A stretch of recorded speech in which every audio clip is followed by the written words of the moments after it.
हाँ, तीसरे सवाल में ये पूछा गया है कि दिए हुए सवाल को आपको रोस्टर रूप में लिखना है। तो रोस्टर रूप क्या होता है?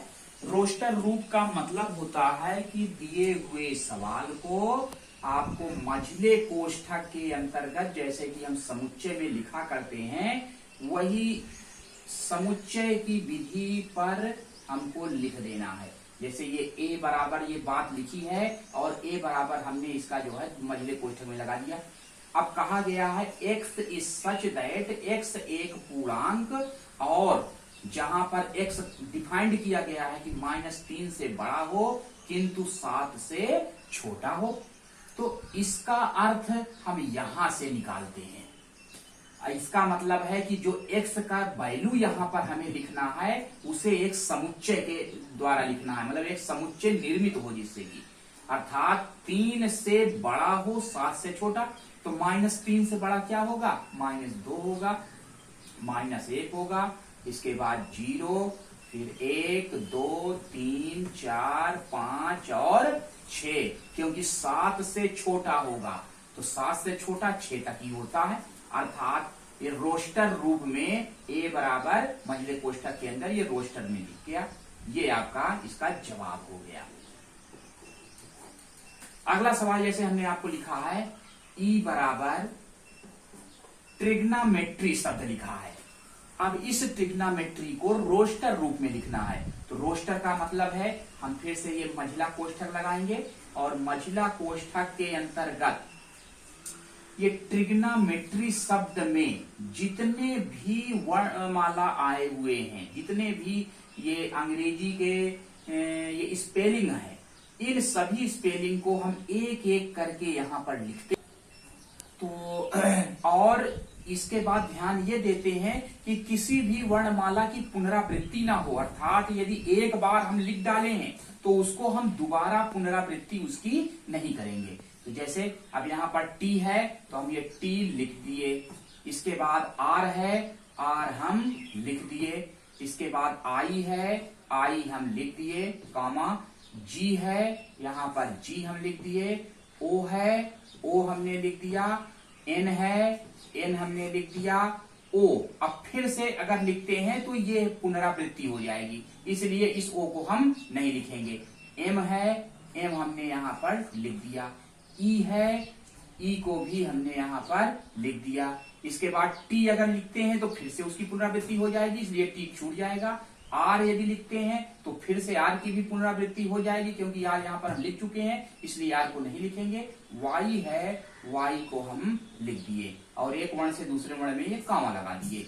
ये हमारे रोस्टर विधि से या रोस्टर रूप में लिख गया। तो दिए हुए सवाल को मझले कोष्ठक के अंदर जो भी बात कही गई है उस बात को डिफाइंड करते हुए मझले कोष्ठक के अंतर्गत हमें लिख देना है। ये आपका रोस्टर रूप का हुआ। अब हम बढ़ते हैं चौथे सवाल की ओर। चौथा सवाल है आपका कि समुच्चय निर्माण रूप में लिखना है। जैसे तीसरे सवाल में हमने रोस्टर रूप में लिख करके बताया, तो हमें जस्ट उसी सवाल का नहीं यहाँ पे उल्टा काम करना है। अर्थात उसमें हमने ये किया था कि रोस्टर निर्माण जब हमने किया था तो रोस्टर निर्माण में हुआ क्या था, उसमें हमने मझले कोष्ठक के अंतर्गत दी गई व्याख्या की हुई बात को हमने लिख दिया था। यानी सवाल में एक व्याख्या का रूप दिया गया था और उस व्याख्या को हम मझले कोष्ठक के अंतर्गत बातों को लिख दिए थे। और इसमें आपको उल्टा करना है। इसमें मझले कोष्ठक के अंतर्गत बात लिखी है और इसी बात को आपको व्याख्या करके लिखना है। यानी उसमें कुछ प्रतिबंधों को आप लगाइए और इस तरह से व्याख्या करिए कि वो जब व्याख्या हो तो उसमें हमको इतने ही एलिमेंट मिले और इतने ही एलिमेंट इसमें मिले, इतने ही एलिमेंट हमको इसमें मिले। तो जैसे पहला सवाल हम देखते हैं समुच्चय निर्माण रूप में 3, 6, 9। इसको हम लिख सकते हैं, मान लेते हैं कोई समुच्चय, अगर A इसको मान लेते हैं तो A बराबर यहाँ पे मझला कोष्ठक ये लग गया, लिखेंगे x is such that x बराबर, अब यहाँ पर 3, 6, 9, 12, तो ये 3 का देख रहे हैं कि गुणक है, अर्थात 3 के गुणा के रूप में ये अंक आ रहे हैं। तो यहां पर हम ये लिख दें x बराबर 3n, n का मान यदि हम 1 रखते हैं तो 3 एकम 3 बन जाएगा। n का मान 2 रखते हैं तो 3 गुना 6 हो जाएगा। n का मान 3 रखते हैं तो 3 त्रिक का 9। n का मान 4 रखते हैं तो 12। अर्थात अब यहाँ हमें प्रतिबंध लगाने की जरूरत है कि n का मान 1 से रखा गया और 4 तक ही रखने पर ये एलिमेंट हमको मिल रहे हैं। तो n के लिए प्रतिबंध क्या मिला कि n का मान हम 1 से रखना शुरू करेंगे और कहां तक रखे, 4 तक रखेंगे। ये प्रतिबंध हो गया इसका। ये है समुच्चय निर्माण रूप। यदि इस व्याख्या को हम छोटा रूप देते हैं तो 3, 6, 9, 12 आपका आ जाए। जैसे n का मान बता रहा है कि 1 रखेंगे तो 1 रखेंगे तो 3 मिला, 2 रखेंगे तो 6 मिला, 3 रखेंगे 9 मिला और 4 रखते हैं तो 12 मिल गया। इसी तरह से तीसरा सवाल हमने नोट किया हुआ है। इसमें देखें, अगर इसको भी हम एक समुच्चय A मानते हैं तो A बराबर, यहां भी लिखेंगे x is such that x बराबर। अब यहां पर देखते हैं, अच्छा यहाँ 5, 25, 125, 625, अर्थात ये 5 के बढ़ते हुए घातों में ये संख्याएं बढ़ रही हैं। इसका मतलब जैसे 5 की घाते हम यहाँ पर n कर दें और n का मान यदि 1 लिखते हैं तो 5 आया, n का मान 2 लिखते हैं तो 25 आया, n का मान 3 लिखते हैं तो 125, n का मान 4 लिखते हैं तो 5 की घाते 4 यानी 625। इसका मतलब n का मान 1 से रखना शुरू किए और कहां तक रखे, 4 तक रखे। तो इसके लिए भी प्रतिबंध आपका बनेगा 1 is less greater than or equal to n is greater than or equal to 4, less than equal to 4। ये और n क्या है, n को भी डिफाइंड करेंगे, जहां n एक पूर्णांक है, क्योंकि n का मान जो भी रखेंगे 1 से लेकर के 4, चलिए यहां डिफाइंड हो ही गया है, इसको आप नहीं भी लिखेंगे तो कोई दिक्कत नहीं, ये डिफाइंड हो गया है यहां पर। अब यहां पर देखते हैं 5वां सवाल है आपका, जैसे a बराबर, इसको यदि समुच्चय में हम लिखते हैं तो x is such that x बराबर। अब यहां पर देखते हैं कि संख्याएं 1, 4, 9 ये पूर्ण वर्ग के रूप में है, अर्थात 1 का वर्ग करते हैं 1 आता है, 2 का वर्ग 4, 3 का वर्ग 9, इसी तरह से 4 का वर्ग 5 का वर्ग और 10 का वर्ग करने पर 100 आता है। तो इसका अर्थ हुआ कि यदि इसे हम लिख दें n स्क्वायर, n का मान अब 1 रखते हैं तो ये मिलेगा, 2 रखते हैं तो ये मिला, 3 रखते हैं तो ये मिला और 10 रखते हैं तो 100 मिला। अर्थात 1 से लेकर के 10 तक लिखने पर हमको ये पूरी संख्या प्राप्त हो जा रही है। तो इसके लिए प्रतिबंध हम क्या लगाएंगे कि 1 is less than or equal to n is less than or equal to 10। 1 से लेकर के 10 तक लिख देने पर हमको ये सेम संख्या दिया हुआ समुच्चय प्राप्त हो जाता है। तो इसलिए यह समुच्चय निर्माण रूप में लिख दिया। अतः समुच्चय निर्माण रूप में मुख्य बातें क्या हमको सीखना है कि दिए हुए समुच्चय को इस तरह से व्याख्या करते हुए लिख देना है, प्रतिबंध लगाते हुए लिख देना है कि n की वैल्यू जो भी रखें वो हमको पूरा वही समुच्चय प्राप्त हो जाना चाहिए। जैसे इसको हल करने पर ये समुच्चय के इतने ही एलिमेंट हमको मिलते हैं, ठीक इसी तरह से ये है, इसी तरह से ये है। अब हम चलते हैं 5वें सवाल की ओर। हाँ, 5वां सवाल है। 5वें सवाल में लिखी हुई बात को, जो ये व्याख्या करके बात लिखी गई है, इस लिखी व्याख्या की हुई बात को हमें सूचीबद्ध में करना है। तो सूचीबद्ध करने का मतलब है इसको हमको समुच्चय में जैसे लिखते हैं मझले कोष्ठक के अंतर्गत इसे इस बात को लिख देना है।